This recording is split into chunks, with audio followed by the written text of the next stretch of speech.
Oi, oi, pessoal! Antes de começar o episódio de hoje, um recadinho bem rápido.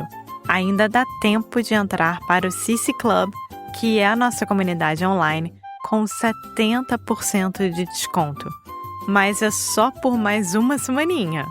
A ideia era fazer essa promoção em fevereiro, para comemorar várias novidades do CC Club. Mas se você tem escutado os últimos episódios, sabe que a nossa vida virou de cabeça para baixo. Agora que as coisas estão voltando ao normal, a gente está retomando ao trabalho e decidimos deixar o desconto aberto até o fim do mês. Então, se você curte esse podcast, vai adorar o CC Club. A gente criou esse espaço especialmente para quem acompanha a gente por aqui. Se você estava pensando em entrar, agora é a hora de aproveitar e garantir a sua assinatura com um super desconto que é de 70%.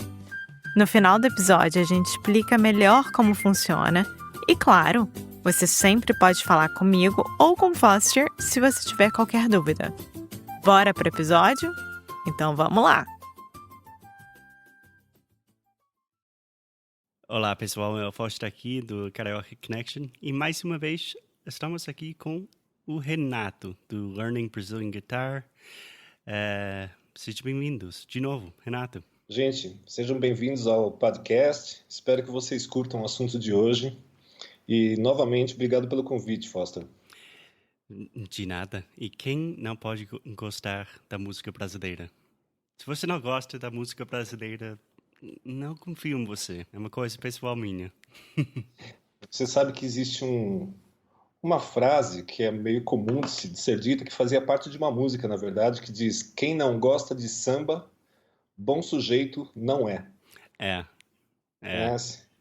É Já ruim ouvi da falar. cabeça, o doente do pé. É uma brincadeira, né? Mas é verdade. Os brasileiros brincam muito, muito. Tem que tomar um certo cuidado, assim, porque a gente brinca muito, as pessoas às vezes pensam que a gente está falando sério, e não é. Tem muita brincadeira mesmo. Eu acho por isso que eu sempre gostava muito do brasileiro, geralmente, porque vocês são muito, sei lá, irônicos. Eu também. O meu sentido de humor é bem sarcástico, sempre. Eu acho só que de vez em quando a gente passa um pouco do limite e acaba sendo um pouco grosseiro, né? Acho que, mas enfim. Pode ser. Bom, eu sei me segurar, eu acho. Mas tem pessoas que eu vejo por aí que estão conhecendo, encontrando uma pessoa pela primeira vez e já vem a brincadeira, né? Calma, vamos com calma. Calma aí. Calma aí. Bom, Renato, hoje a gente vai direto ao ponto. Vamos falar sobre Tom. Quem é Tom? Pode me explicar um pouco sobre essa figura Tom Jobim, que é tão famosa na história brasileira? Então, a gente chama ele de Tom carinhosamente, né? O nome completo dele era Antônio Carlos Brasileiro de Almeida Jobim, né? Mas É enfim, impossível para mim lembrar esse nome inteiro. é muito longo. Acho que pra gente também aqui no Brasil. Então, o Tom ele foi um cara muito importante porque eu acho que primeiro porque ele era um grande compositor. Uhum. Independente do que ele compunha na época, na década de 50, quando começa a Bossa Nova, né? Ele está muito relacionado à Bossa Nova, claro, mas eu acho que ele é importante primeiro porque ele foi um grande compositor mesmo. Quando a gente analisa as músicas dele, tanto a questão harmônica quanto a questão melódica, elas são muito, muito bem construídas. Você vê que é uma coisa feita por uma pessoa que entendia profundamente do assunto musical, né? A qualidade da música dele é sensacional. Sim, eu também acho sensacional. Foi importante também pela própria figura, né? Uma figura um pouco caricata às vezes, brincando muito com as coisas, né? Uhum. Essa coisa do boêmio, o charuto na boca e o chapéu Panamá, né? É, Então, assim, era uma figura marcante, né? é. E ao mesmo tempo dizem que extremamente tímida, né? Brincava muito para disfarçar a timidez. Eu faço a mesma coisa. Eu acho que é uma arma inofensiva, né? É melhor Exatamente. assim, né? Então, assim, ele foi muito importante porque eu acho que todo o movimento da Bossa Nova acabou mudando a maneira do brasileiro enxergar a música brasileira. O que quer dizer isso? O que acontece é assim, antes da Bossa Nova, já existia samba, já existia choro, já existia baião, shot, enfim. Os estilos eram, vamos dizer assim, regionais. Não sei se essa colocação vai fazer muito sentido para vocês, mas era um pouco gueto. Era uma coisa não compartilhada completamente pela sociedade, às vezes. O samba, um pouco mais, principalmente por causa do carnaval, né? E esses estilos musicais, eles eram executados por músicos que tocavam só dentro desses estilos musicais. Então, por exemplo, o choro iria ser tocado com flauta, bandolim, ou cavaquinho, um violão, sabe, um pandeiro. Então, era aquela instrumentação característica do choro. Sim, é muito mais firme na estrutura. Isso, né? Ou então a instrumentação característica do samba. No caso do shot do baião, seria o trio famoso, né? Que é a zabumba, o triângulo e o acordeon. E, assim, existia, claro, a Rádio Nacional, onde trabalhava um maestro chamado Radamés Inátali, que ele fazia já arranjos desse tipo de música para orquestra. Muita gente acha que era uma coisa, não por falha do Radamés, mas uma coisa um pouco caricata, como se saísse um pouco do ambiente de cada região. Com o advento da Bossa Nova, é muito interessante porque ocorre uma série de trocas, vamos dizer assim. Por exemplo, o que era a percussão, os elementos percursivos das músicas regionais, a bumba, triângulo, pandeiro, surdo, tudo isso é trocado pela bateria. Nos arranjos orquestrais, todos os metais, enfim, não que foram completamente deixados de lado, mas que eram um arranjo mais big band, a função desses instrumentos passa a ser das cordas da orquestra. Sim. O violão assume um papel principal na bossa nova. Faz tudo. Coisa que faz tudo. O piano deixa de ser tão rítmico também. Ele deixa de ter a função rítmica de condução do ritmo da música e passa a ser uma coisa mais solta. Então ocorre uma série de transformações no que se refere aos arranjos, e a bossa nova nasce desse jeito, então não é mais caricato. Exatamente.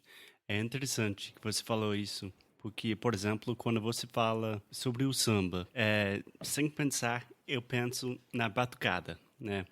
Tipo, nos ritmos. Mas com a bossa nova, é o violão que está fazendo basicamente o ritmo e também a melodia todo simultaneamente.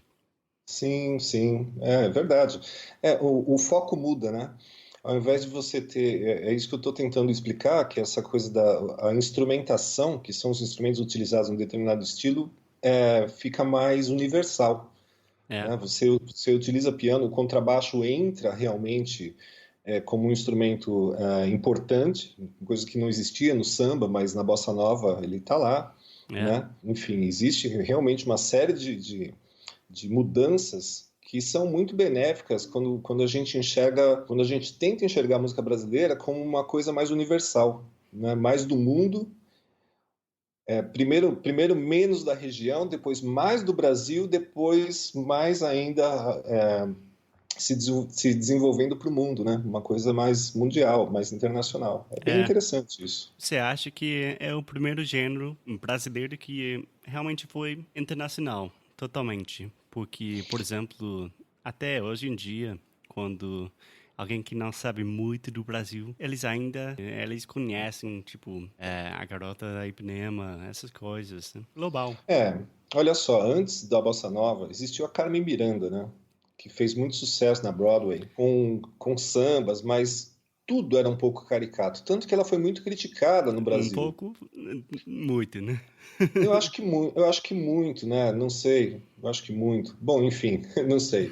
Ela teria que estar viva aqui para responder, né? Era a ideia de vender uma imagem do Brasil como algo exótico, como algo... E que perdura até hoje, né? Porque muita gente... Tipo, país tropical.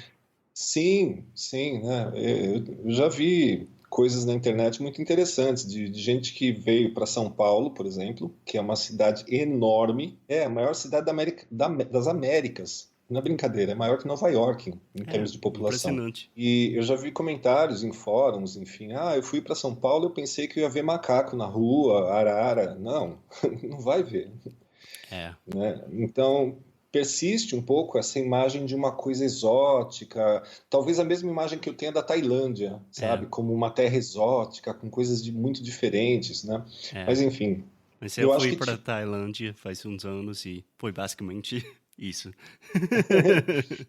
mas é porque a gente está também saindo do Ocidente e indo para o Oriente, né? Uma coisa já Sim. esperada, acho, né? Mas enfim, nos Uma filmes da coisa Carmen Miranda, engraçada rapidamente é diga, que diga. todo mundo me fala, tipo, e o que você esperava do Brasil, tipo, antes de chegar pela primeira vez? Tipo, você estava aí esperando macacos pela rua, essas coisas. Mas eu estava morando no Rio de Janeiro, e eu Uhum. morei no bairro do Jardim Botânico, que tem muito macaco, tem mico. Sim, Então, sim. na minha casa sempre tinha mico na rua. Então eu falei, pois é, eu estou pensando em macaco e eu cheguei lá e tinha mico sempre. Realidade constatada.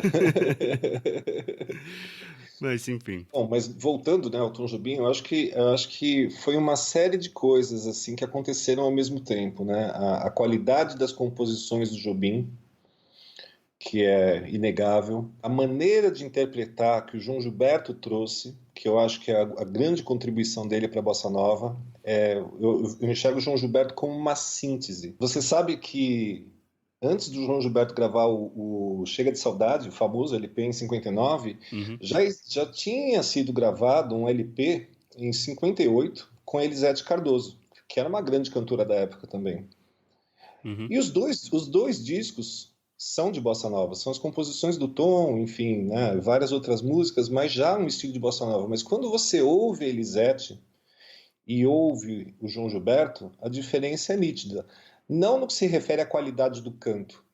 é, Não é que a Elisete era uma ótima cantora, mas ela ainda tinha uma maneira de cantar que estava relacionado com as cantoras de rádio, que a gente chama é, antigamente, as cantoras do rádio, né? Que é a voz lírica, a voz de quem aprendeu canto lírico, né? é, Então, eu acho que o João Gilberto é uma síntese nesse sentido, assim, de encontro entre a composição de Jobim e a maneira de interpretar, né? Quer é. dizer, Bom, duas coisas, Renato. Primeiramente, quando você fala o verbo interpretar, você quer dizer o quê? Você está se referindo a compor a música ou cantar? Ou as duas tá, coisas? tá bem interessante isso. Interpretar em português é a mesma coisa que perform in English. Ah, legal. Então, quando você No fala, idea.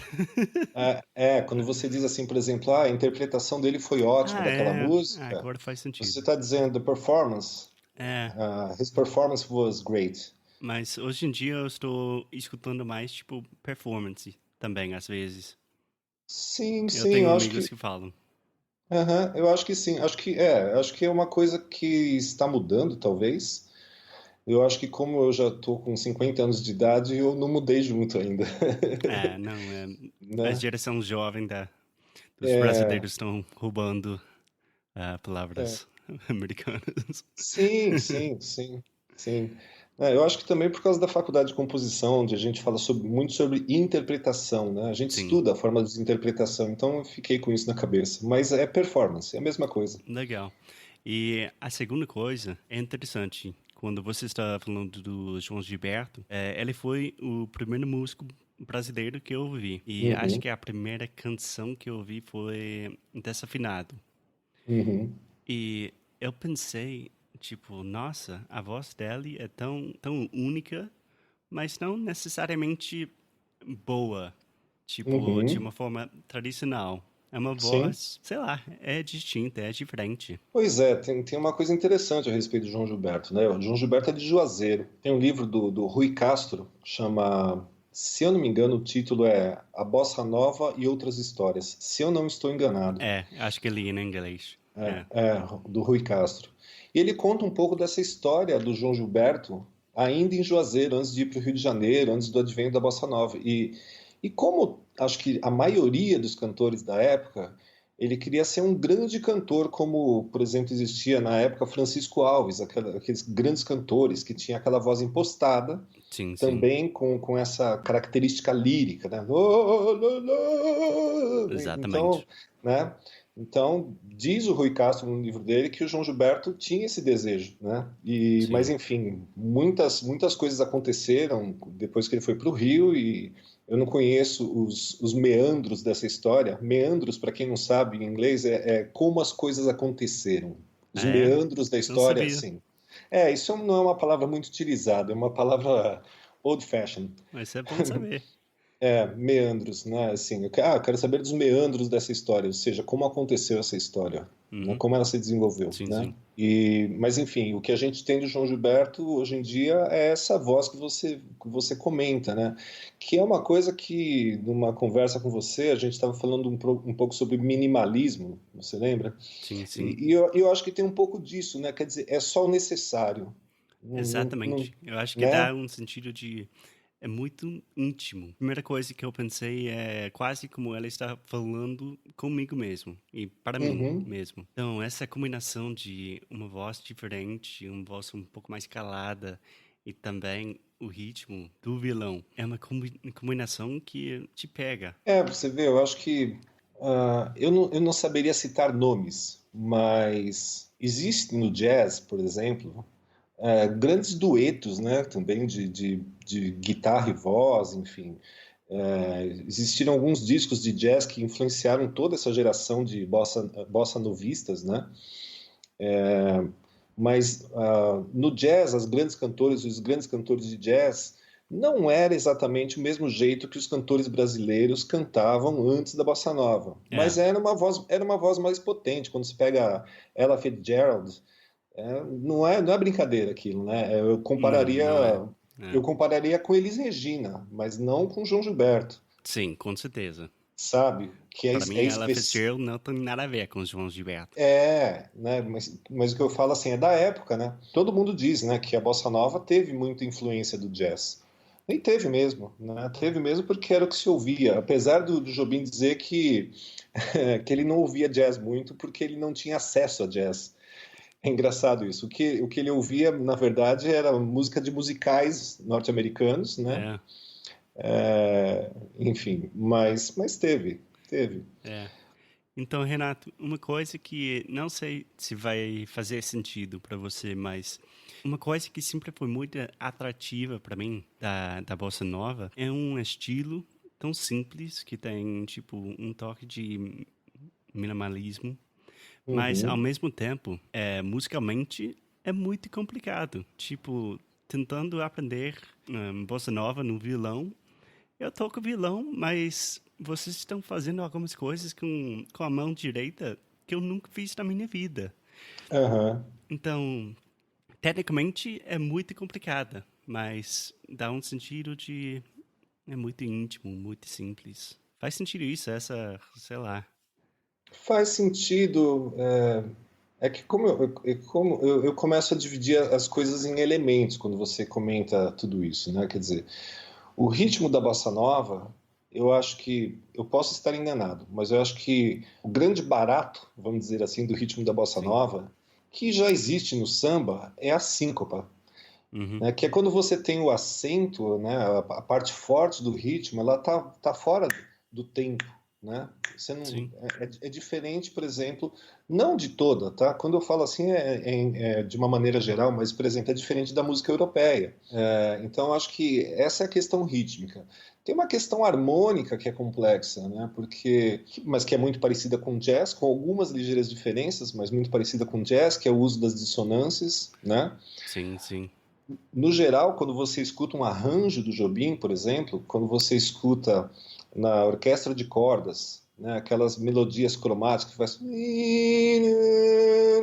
Aham. aquilo aquela melodia está sendo construída dentro das dissonâncias, usando as dissonâncias da harmonia, dos acordes, né? Então, nesse sentido, é mais complexa porque traz alguma coisa um pouco mais inesperada, né? Sim, exatamente.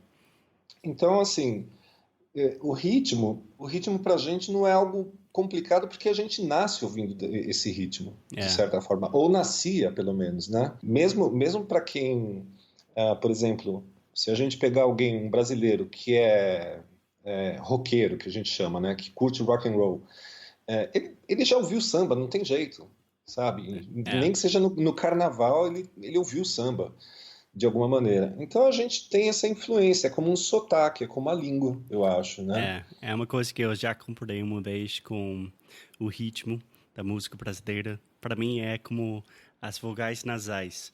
É uma coisa que para o brasileiro é a coisa mais natural do mundo, mas para o Uhum. gringo, tentando aprender a cultura brasileira, falar a palavra João, não, é tão difícil.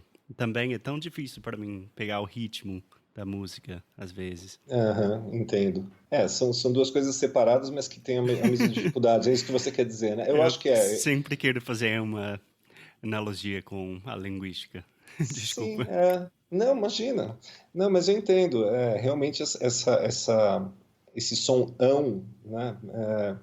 É, um- é, um- é- Imagina, eu aprendendo inglês, você está reclamando do ão, né? Poxa vida, mas aqui no Brasil a gente tem 7 sons para as vogais. Vocês têm 15 a 20, eu não sei direito. É, Quer dizer, entre quando 15 e junta 20, tudo, né? dependendo da conta. É. Tudo bem que quando a gente pensa em ão, a gente poderia até dizer que é um som de uma vogal nasal. A gente poderia acrescentar mais um oitavo som, enfim, né? Sim. Tem suas dificuldades, mas não se iluda. Para aprender inglês também é bem difícil, viu? É, eu sei. Como Bem professor de difícil. inglês, eu estou tão agradecido que eu nasci falando inglês, porque inglês é Uhum. difícil, Sim. porque não faz Assim, sentido. pois é, pois é.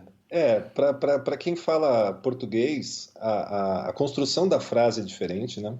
Uhum. Tem vários sons que a gente nunca fez, o som do TH, por exemplo, esse the.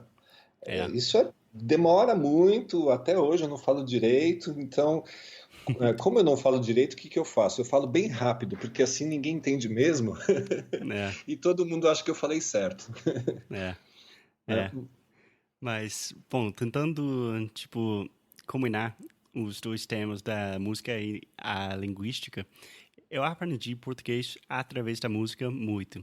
E a Uhum. gente já falou sobre como aprender português através da música um pouco no último episódio, mas eu acho que a bossa nova, especificamente, é muito boa para aprender porque é um pouco mais devagar e você somente tem, normalmente, violão e voz, e talvez piano. Concordo. Concordo. E também acho que, como a gente falou no episódio passado, né, a melodia é mais linear, né? Você Uhum, não tem tanto o que a gente chama de firula, né, que são aqueles melismas. O nome técnico é melisma, né? O nome que a gente utiliza é firula, que é quando o cantor canta. é, Não tem nada disso, né? quase Então, eu falando, acho né? quase falando, né? Eu acho que nesse sentido, sim, a bossa nova pode ser uma boa opção, um bom material, né? Ótimo. Ó. Enfim, e a gente estava falando do Tom Jobim e está falando de linguística agora, né? Bom, voltando para o assunto, o Tom Jobim, é, sei lá, talvez eu estou errado, mas eu sempre pensei no Tom como o pai da bossa nova. Uhum. Ele é ou não é? Eu sei que é uma Aí, pergunta impossível. não, não é que é uma pergunta impossível, é uma pergunta complicada, porque existem Polêmica. várias opiniões. Polêmica, isso. Por exemplo, tem gente que diz que o João Gilberto é o pai da bossa nova. Tem gente que diz que é o Tom. E tem gente que diz que é um cara mais antigo um pouquinho ainda, chamado Johnny Alf. Uhum. Ah, Que é eu lembro.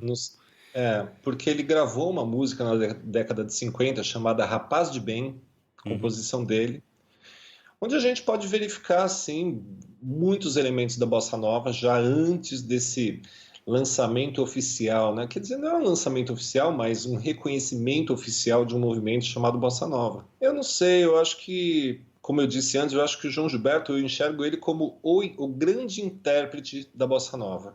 É. Então, ele é super importante para a bossa nova. Quando eu penso, por exemplo, num estilo de música clássica, vamos dizer assim, o classicismo, Uhum. quais são os grandes importantes do classicismo? Beethoven, Mozart, Mozart, né? Então Bach. você, por que que eles são importantes?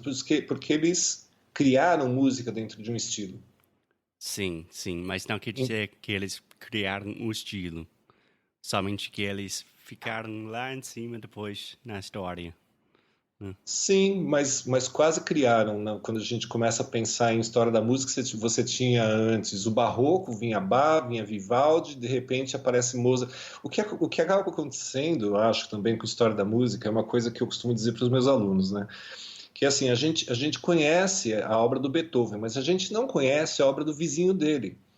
Porque o vizinho dele deu um azar tremendo de nascer ao lado do Beethoven na época de Beethoven. Então, tem coisas que a gente não vai saber a respeito de um estilo, porque não é verdade? Porque o que ficou para a história foi o que foi considerado mais importante. É, E nem isso a gente tem certeza, na verdade. é, Na verdade. Então a história é escrita e a gente tem que lembrar disso, eu acho, né? Que ela é escrita a partir de um ponto de vista, sim, né? sim. Mas quando eu penso, como eu estava te explicando, essa é a minha maneira de pensar. Então eu acho que o Jobim, ele foi, não é o pai, mas ele foi um mantenedor da bossa nova por causa do número de composições, É, e ele sempre né? estava. Ele sempre estava lá na fronteira, tipo, puxando os limites um Sim, pouco, né? sim, sim. E é claro que houveram vários outros compositores importantes que, né, Roberto Menescal, Carlinhos Lira, Ah, eu né, amo Roberto. sim, que são importantíssimos. Tem músicas maravilhosas também no estilo da bossa nova.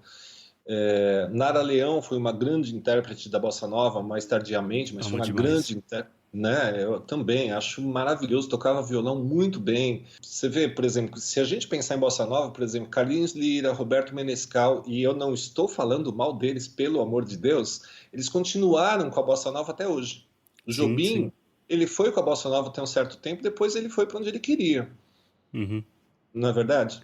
Sim, mas para onde É. ele foi? Ele foi para uma música que a gente poderia encaixar um pouquinho melhor no chamado movimento MPB, que é quando você pega, por causa da bossa nova, porque sem bossa nova, na minha opinião, não existiria MPB, não do jeito que ela foi, né, onde você tem outros instrumentos, bateria, contrabaixo, violão, enfim, uma série de coisas, É. que dá origem, de certa forma, na MPB, que é meio que a coisa de se utilizar de novo, quer dizer, de novo não, se utilizar dessa roupagem que a bossa nova tinha, Uhum. né, dessas características instrumentais da bossa nova, só que com temas outros que eram regionais, que antes da bossa nova eram tocados apenas com os instrumentos regionais, como a gente tinha conversado no começo, né? É tipo um ciclo, né? Um É, pouco. né? E de certa forma, quando a gente fala de língua, por exemplo, na minha opinião, a MPB, quando a gente fala do movimento MPB, quando a gente fala de Caetano, de Gil, de Chico, de Milton Nascimento, tem uma série de outros nomes que são importantes também, mas que acabam Muitos. ficando de lado, né? A gente acaba ficando nos mais conhecidos. As letras são muito mais ricas e mais profundas do que na bossa nova. É. Então, ganha um outro aspecto mesmo a música, né? Ganha um aspecto literário que eu acho que a bossa nova nada contra, mas que ela não tinha dessa forma. Eu acho que o grande barato da bossa nova em relação à letra, que é importante falar, é que antes da bossa nova as músicas com orquestra eram baseadas em boleros, tangos, Uhum. sabe? Baladas e todas elas, as letras, todas maneiras de dizer, eram muito depressivas. Oh, ela me deixou, estou morrendo, eu vou morrer, a É. vida não O tem mundo vai acabar. sentido, o mundo vai acabar, né? E a bossa nova, as letras da bossa nova, elas têm um outro enfoque, elas procuram enfocar no que, sabe, no que é legal do amor, no que é legal do relacionamento, Sim. né? Eu Não sempre achei um pouco. É uma coisa um pouco mais introspectiva. introspectiva. Nossa, que palavra. Essa é difícil, né? Nossa. Não se preocupa, tem várias palavras em inglês que eu nem arrisco a falar. Eu não deveria ter tentado aí. Por exemplo, a primeira canção que eu vi desafinado, eu estava pensando na combinação, tipo, a música é um pouco desafinado, e também a voz dela, e também a letra está falando sobre esse amor que é um pouco desafinado também. Sim. Então, essa combinação, para mim, me pegou forte. Uhum. Olha, é que eu não sei se a gente tem tempo, mas tem algumas coisas extremamente interessantes que a gente pode conversar a respeito de música e letra e combinações. Então, por exemplo, Temos tempo. como você está falando, né? Desafinado, o que que acontece? Ele começa cantando: Se você disser que eu desafino amor. E isso parece desafinado. Uhum. Não é, mas é inesperado. Não é uma nota que você esperaria, vamos dizer, que fosse cantada É. normalmente, né? Aí você pega uma outra música do Tom, olha que interessante. Tem uma música que agora eu me esqueci do nome, acho que é Caminhos Cruzados, que ela fala assim: Já conheço os passos dessa estrada, sei Sim, que sim, sim. não vai dar em nada, Eu amo seus essa música. desejos sei de cor. Olha o que acontece com a melodia. Olha o que ele está falando. Já conheço os passos dessa estrada, sei que não vai dar em nada, seus desejos sei de cor. Eu acho que é isso.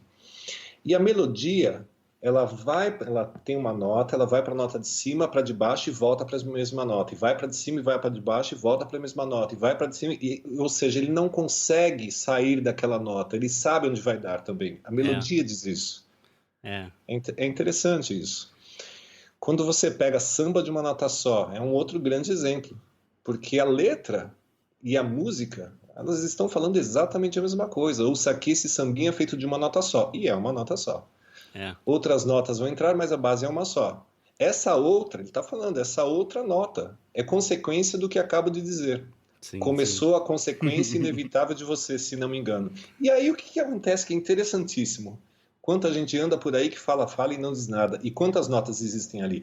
Quanta gente anda por aí que fala tudo e não diz nada, ou quase nada. E aí ele coloca na letra: já me utilizei de toda a nota e no final não deu em nada, não sobrou nada. Já me utilizei de toda a nota e no final não sobrou nada. Esqueci a letra, né? Mas então a música e a letra, elas estão caminhando de uma forma paralela, elas estão dizendo a mesma coisa.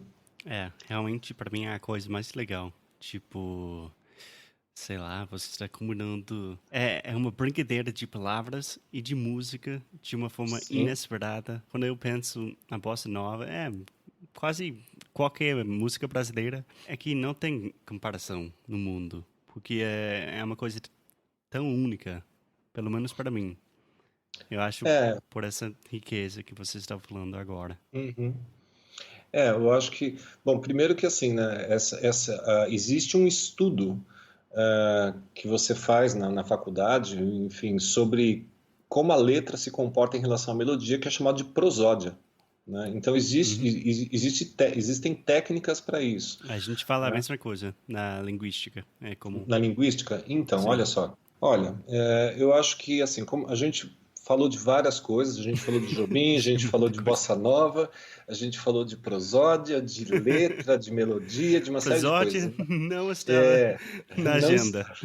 está, não estava no roteiro, né? Mas enfim, eu acho que eu gostaria que é muito importante, assim, como eu disse, o Jobim ele é muito conhecido por ser um compositor de bossa nova, né? Então eu queria aqui falar o nome de algumas músicas que talvez, eu acredito pelo menos, que são menos conhecidas do grande público fora do Brasil. Claro que vão existir aquelas pessoas que são fissuradas pelo Jobim, apaixonadas e vão conhecer, mas muitas não conhecem, que é uma fase que eu considero pós-bossa nova. Tá. Então, essas músicas seriam Passarim, Sabiá, Oboto, que eu Boboto? já, que eu já falei errado, né? Porque eu falei o português extremamente formal, seria Uboto. O boto. São duas. Uboto. Artigo mais um substantivo. É uma coisa que o brasileiro faz muito, que é bem Sim. complicado pro gringo. Se, por exemplo, se eu falar, tipo, Renato, como que fala essa palavra bonito? Você vai me falar bonito. Ninguém fala assim. É verdade. É Bom, bonito. eu acho que eu não diria, mas é que como eu estou lendo essa lista de músicas, eu caí nessa bobagem. Né? Outra, Matita Perê, que é fantástica, Chovendo na Roseira, Correnteza, Dindi, que é quase uma bossa nova, Anos Dourados, Luísa, Pato Preto, Luísa, eu amo essa canção. Pato Preto é muito legal, é um chachado, um baião, se eu não me engano. Borzeguim, também, Falando de Amor, também é uma música mais conhecida, mas diferente, não é bossa nova. Nada disso praticamente é bossa nova de verdade. A temática é outra, já mudaram várias coisas, né? Então uma então coisa um pouco diferente, mas quase todo mundo que está visitando o Brasil pensa em bossa nova, Girl from Ipanema, só. Sim, É sim, muito sim, mais sim. disso, muito mais profundo, muito mais complicado. Mas eu acho que é assim também, né? Por exemplo, quando eu penso em jazz, conheço muito pouco jazz, para falar a verdade. Né? Eu penso, sei lá, nas piores, acho que nas piores não, mas nas mais conhecidas, que nem sei se são as mais conhecidas, mas Autumn Leaves, Coltrane, Duke Ellington. Coltrane. Mas tem muito mais coisas do que isso, eu tenho certeza absoluta. Só que para ser um conhecedor, então aí é outra coisa. Mas acho que isso é uma coisa mais do músico mesmo, né? Eu tenho amigos que realmente gostam de jazz e sabem conversar muito a respeito do jazz, porque conhecem os compositores, os movimentos e tudo mais, né? Eu, pelo contrário, eu sempre me liguei à música brasileira, então eu sei realmente muito pouco de jazz.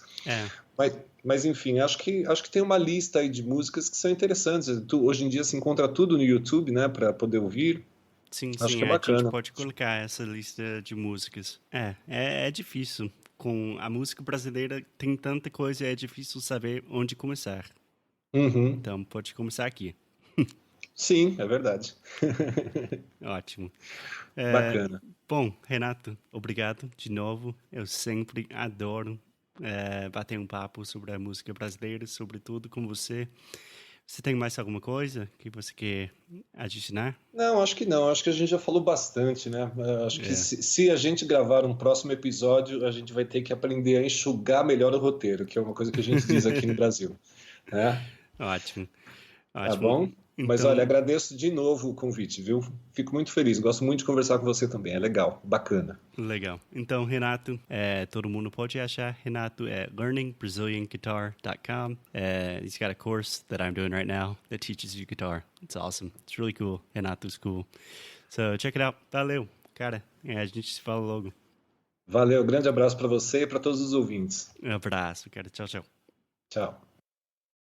Thanks for listening to another episode of Karaoke Connection. For those of you who are serious about improving your Brazilian Portuguese in 2025, which, if you're still listening, we imagine you are, we wanted to give you an update and a little bit more information about what we're doing with our online membership, the Karaoke Connection Club.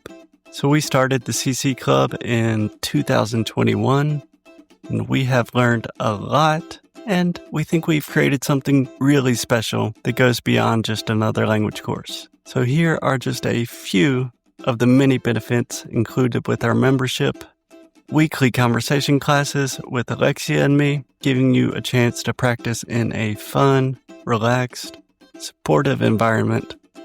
You'll get access to comprehensive worksheets for each podcast episode, essentially turning each episode into a detailed study guide, a free introductory coaching call, exclusive access to our special projects, like our Fundamentals of Brazilian Portuguese course, and our more advanced Adventures with Alexia series, early access to podcast episodes months before they are published, members only Ask Me Anything episodes, and much, much more.